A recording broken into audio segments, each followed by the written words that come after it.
Hi అండి. Happy తొలి ఏకాదశి. ఈరోజు నుంచి మన హిందువులో అన్ని పండుగలు అనేది స్టార్ట్ అయిపోయినాయి. మనకి చాలా హ్యాపీగా ఉంది. ఈరోజు నేనైతే ఇంట్లో పూజ అయితే చేసుకున్నా. 7 దీపాలు అయితే పెట్టుకున్నా వెంకటేశ్వర స్వామి కోసం, పిండి దీపాలు. అలాగే నేను పాయసంగా పరమన్నం చేసుకున్నా ఈరోజు స్వామివారికి. తర్వాత ఇంట్లో దీపం హారతి ఇచ్చుకొని ఈరోజు నేనైతే చందన్ దగ్గరలో ఉన్న వెంకటేశ్వర స్వామి టెంపుల్కి అయితే వెళ్ళిపోయాము. అక్కడ జనాలు చూస్తుంటే అబ్బా చాలా జనాలు వచ్చిండ్రు. ఈరోజు లైన్ చూస్తే పెద్దగా ఉంది దర్శనం లైన్. మా ఆయనకేమో సెకండ్ షిఫ్ట్ ఉంది డ్యూటీ ఈరోజు. ఇంట్లో పూజ చేసేసరికి మాకు 11:30 అయిపోయింది గుడికి వెళ్ళేసరికి. అక్కడికి వెళ్ళినాక చూస్తుంటే లైన్ అయితే చాలా పెద్దగా ఉంది. ప్రజలు అయితే మస్తు మంది ఉన్నారు.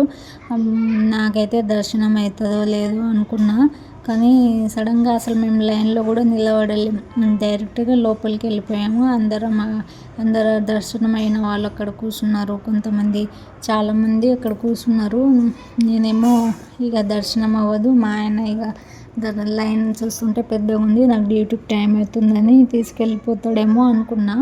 ఇక లోపలికి వెళ్ళి అటు వెళ్ళి చూద్దాం నాడు అని అన్ని దేవాలయాలు ఉన్నాయి అక్కడ. ఏది హనుమాన్ టెంపుల్ ఉంది, శివునిది ఉంది, ఇంకా గణపతిది ఉంది, చిన్న శివలింగం ఉంది అక్కడ.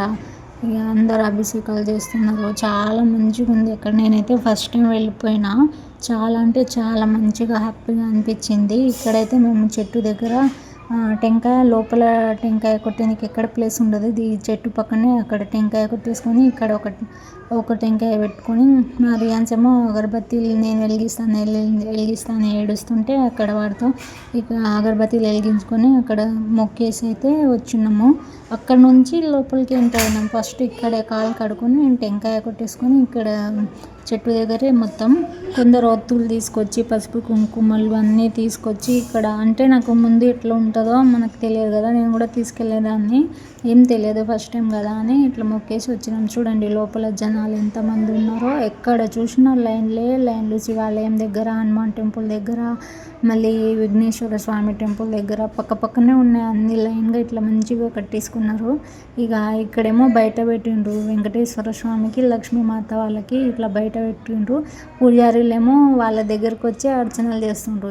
ఇక సడన్గా మేము లోపలికి వెళ్ళిపోయినాం. ఎట్లా అంటే ఏమో ఆ దేవుడి దర్శనం మాకు దక్కాలో ఏమో.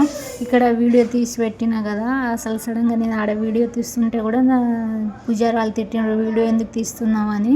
అయినా నేను ఇట్లా దాపెట్టుకొని వీడియో తీసిన. ఆడైతే చాలా హ్యాపీగా అనిపించింది. సడన్గా దర్శనం దొరికింది మాకు. లోపల అక్కడ ఏమైనా ఉందేమో చూసి వెళ్దాం రా అనుకుంటా అట్లనే మాకు దారి దొరికేసింది ఇక దేవుడి దగ్గరికి వెళ్ళిపోవడానికి. అట్లా మెల్లగా వెళ్ళిపోయినాము. అక్కడ గేట్ ఓపెన్ చేసి మాకు లోపలికి పోతే ఎవ్వరేమనలేరు. ఏమో ఆ దేవుడు ఆజ్ఞ అనుకున్నా. నాకైతే చాలా అంటే చాలా హ్యాపీగా అనిపించింది. డైరెక్ట్ దర్శనం దొరికింది మాకు అని. నేనేమనుకున్నా అంటే మా ఆయనకు లేట్ అవుతుంది ఇక వెళ్ళిపోదాం నాడు అనుకుంటున్నా. లోపల మనసులో అట్లా అనుకుంటున్నా. డైరెక్ట్గా అక్కడ నుంచి ఒక పూజారి అక్కడ నుంచి అందరినీ వెళ్ళండి అని చెప్తున్నాడు. నేనేమో అక్కడ నుంచే పోతే ఎవ్వరేమనలేరు. మంచిగా స్వామివారి దర్శనం తీసుకొని కొంచెం ఆ షార్ట్ వీడియో కొంచెం తీసుకొని వచ్చేసినాం. చాలా హ్యాపీగా అనిపించింది. ఇక మొత్తం అక్కడ దర్శనం అయిపోయాక బయట నుంచి వెళ్ళే దారిలో ఇక్కడ లింగం ఉంది. ఇక్కడ శంకులతో వాటర్ అయితే పక్కన నెల నుంచి వాటర్ తీసుకొని అభిషేకం చేసుకోవాలి. మా ఆయన చేసింటూ నేను చేసిన. తర్వాత పిల్లలు కూడా మేము చేస్తామని వాళ్ళు ఏడుస్తుండ్రు. మా చేతులతో వాళ్ళకైతే అభిషేకం చేయడం అంటే చాలా ఇష్టం ఇద్దరికి. అది కూడా చిన్న దాంతో చేసి వాళ్ళకి దర్శనం తీసుకొని ఇంటికి వచ్చేసినాం.